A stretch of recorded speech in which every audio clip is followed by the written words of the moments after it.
क्या आप जानते हैं कि विस्पर, स्टे फ्री, सोफी आज मार्केट में मिलने वाले सभी सैनिटरी पैड्स महिलाओं के लिए खतरा बन चुके हैं। नवंबर 2022 में एक दिल्ली बेस्ड एनजीओ ने इंडिया के इन पॉपुलर सैनिटरी पैड्स को स्टडी किया था, जिसके नतीजे हैरान करने वाले थे, क्योंकि इन सभी पैड्स में वोलेटाइल ऑर्गेनिक कंपाउंड यानी कि VOCs और थैलेट्स जैसे जानलेवा केमिकल्स पाए गए थे। ये केमिकल किस प्रकार जानलेवा हैं, चलिए जानते हैं। दरअसल साउथ कोरिया की 3000 से ज्यादा औरतें अचानक से एक साथ रिप्रोडक्टिव हेल्थ इश्यूज को एक्सपीरियंस करने लगी थी, जिसके बाद स्वास्थ्य विभाग ने इसकी जांच करना शुरू किया। मालूम पड़ा कि सारी औरतें तो एक ही कंपनी का पैड यूज करती थी। अब मामले की जांच और संगीनता से होने लगी।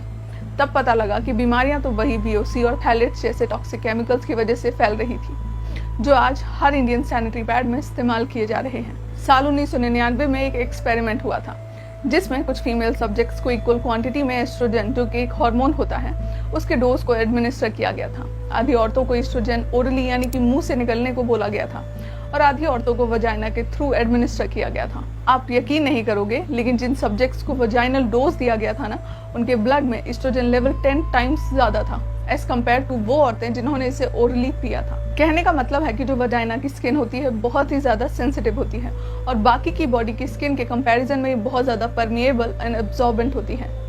इसीलिए डॉक्टर्स खुद ये कहते हैं कि वजाइना की स्किन पर कोई भी केमिकल टच कराना उस केमिकल को खुद खाने से भी ज्यादा खतरनाक है। यानी सवाल भारत की आधी आबादी की जान का है। मगर फिर भी इस मुद्दे पर देश में आखिर इतनी केयरलेसनेस क्यों है? क्यों सरकार इन प्रोडक्ट्स के खिलाफ कोई गाइडलाइंस नहीं निकाल रही है? तो इस वीडियो के अंत तक जुड़े रहें ये जानने के लिए कि आखिर VOCs और थैलेट्स कैसे औरतों को कैंसर की तरफ ले जा रही है।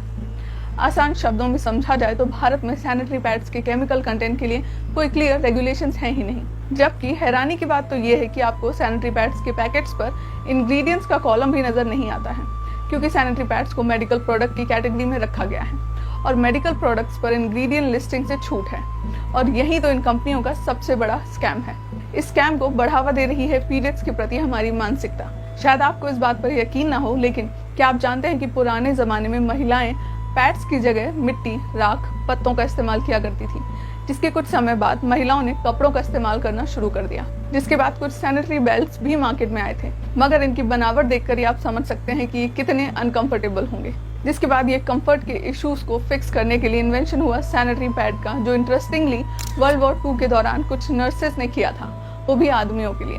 घायल सोल्जर्स को ट्रीट करने के लिए उस समय सेल्यूकॉटन नाम का एक अब्सॉर्प्टिव मटेरियल यूज होता था। कुछ नर्सेस को रियलाइज हुआ कि मटेरियल तो मेंस्ट्रुअल ब्लड को भी सोखने के लिए एकदम परफेक्ट है, और ऐसे ही the first sanitary pad was made. 70 के दशक में पैड्स तो इन्वेंट हो गए, जो कि फीमेल हाइजीन का सबसे बड़ा पार्ट है, मगर फिर भी हमारे देश में इस टॉपिक को लेकर कई सारे टैबूज थे। यही वजह है कि इन्वेंशन के लगभग 15 साल बाद पहली बार टीवी पर पीरियड्स शब्द का इस्तेमाल 1985 में आए एक विज्ञापन में किया गया, वो भी बहुत ही शर्म के साथ। कोर्टनी कॉक्स, जिन्होंने मोनिका का कैरेक्टर निभाया था फ्रेंड्स में, उन्होंने इसे फर्स्ट टाइम टेलीविजन पर यूज किया था। इनफैक्ट आज भी अगर आपने नोटिस किया हो तो बहुत समय तक सैनिटरी पैड्स के विज्ञापन में ब्लड को रिप्रेजेंट करने के लिए ब्लू जेल जैसे लिक्विड को दिखाया जाता था। If you think about it, एक टॉप सैनिटरी पैड के ब्रांड का नाम भी विस्पर है। I mean, क्या आपको ये आयरॉनिक नहीं लगता है? क्योंकि फिल्मों में तो हमें ब्लड शेड और वायलेंस देखना बहुत पसंद है, लेकिन एक महिला की लाइफ से जुड़े इस नेचुरल और नॉर्मल फेस को लेकर लोग आज भी इतने ज्यादा ट्रिगर क्यों हो जाते हैं? But on the other hand, कुछ इंडियन कल्चर्स में तो मेंस्ट्रुएशन को ओपनली ऑनर और सेलिब्रेट किया जाता है, जैसे ओडिशा का एक फेमस राजा फेस्टिवल। इस 3 दिन के त्योहार में रेन्स का वेलकम किया जाता है, ये मानकर कि इस दौरान हमारी पृथ्वी माता मेंस्ट्रुएट कर रही हैं। साथ ही इसमें सभी मेंस्ट्रुएटिंग औरतों को भी, जिनको पीरियड्स हैं, उनको गॉडेस की तरह ट्रीट किया जाता है। सिमिलरली असम में भी हर साल 3 दिन का एक ऐसा ही महोत्सव होता है, जिसमें ऐसा माना जाता है कि वहाँ की जो लोकल गॉडेस हैं, कामाख्या देवी, वो मेंस्ट्रुएट कर रही हैं। उन्हें रेस्ट और प्राइवेसी देने के लिए मंदिर के द्वार भी बंद कर दिए जाते हैं। इसके अलावा तमिल और दूसरे दक्षिण भारतीय राज्यों में भी लड़की की फर्स्ट पीरियड को बहुत जोरों शोरों से सेलिब्रेट किया जाता है।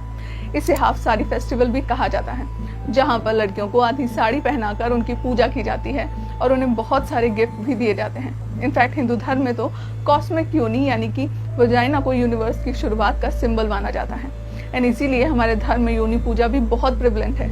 बेसिक पॉइंट्स कि हमारी कोई भी वेदास, कोई भी हिंदू स्क्रिप्चर्स में ऐसा कहीं भी एक्सप्लिसिटली नहीं कहा गया है कि जो मेंस्ट्रुएशन होता है वो बहुत ही बुरी या फिर बहुत ही इम्प्योर चीज है। बट इन सब के बावजूद भी आज हम सबको पता है कि हमारे कल्चर में मेंस्ट्रुएशन को लेकर टैबू है ही। अब हाल ही में हुए एक इंसिडेंट को ही ले लो।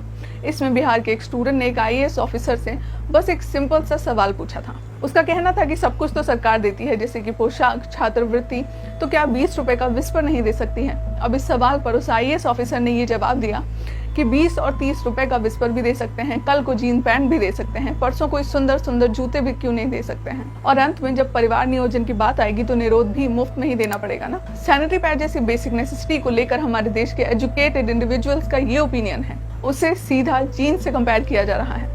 एंड माइंड यू, इसके रिगार्डिंग स्टैट्स बहुत कंसर्निंग है। इंडिया में 70% गर्ल्स अपने फर्स्ट पीरियड आने पर मेंस्ट्रुएशन क्या होता है उसके बारे में जानती तक नहीं है। 8% इंडियन वुमेन ने पीरियड के दौरान आइसोलेशन फेस किया है एंड 3.3 करोड़ इंडियन गर्ल्स ने तो अपना फर्स्ट पीरियड आने पर स्कूल जाना ही छोड़ दिया है। इनफैक्ट बहुत कम लोग जानते होंगे कि इंडिया के कई रूरल रीजन्स में तो औरतों को पीरियड्स आने पर घर से बाहर एक अलग पीरियड हट में भेजा जाता है रहने के लिए। ये हट दूर जंगलों में होता है जिसमें कोई भी फैसिलिटीज नहीं होती हैं। बेसिकली बहुत ही ज्यादा अनसेफ और अनहाइजीनिक होता है। अब यही प्रथा नेपाल में भी प्रेवलेंट है और आए दिन इसकी वजह से कई सारी औरतों की डेथ भी हो जाती है। इनफैक्ट पाकिस्तान में तो आज वहाँ चल रहे इकोनॉमिक क्राइसिस की वजह से वहाँ की सरकार ने पैसे बचाने के लिए सैनिटरी पैड्स के मटेरियल को ही इंपोर्ट करना बंद कर दिया है। अब ये मत समझना कि ये स्टिग्मा सिर्फ एशियन कंट्रीज में ही है। वेस्ट कंट्रीज जैसे कि USA, UK में भी ये स्टिग्मा प्रेवलेंट है।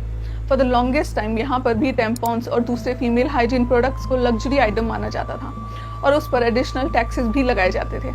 इनफैक्ट पीरियड्स को लेकर टैबू इतना ज्यादा है कि आज की तारीख में पीरियड्स के लिए अलग अलग लैंग्वेजेस में कुछ 5000 यूफेमिज्म्स हैं, यानी कि कोड वर्ड्स। जैसे इंग्लिश में इसे कोड वर्ड दिया जाता है शार्क वीक, क्योंकि pain is as bad as shark bite. India के कई सारी रीजनल भाषाओं में भी पीरियड्स के लिए कुछ कोड वर्ड एग्जिस्ट करते हैं, जैसे कि हिंदी में कभी कभार इसे कहते हैं महीना चढ़ जाना, मराठी में इसे कावल्या शिवदयाला कहते हैं, यानी कि कौवा छूकर चला गया। क्यों सुनकर हंसी आई क्या?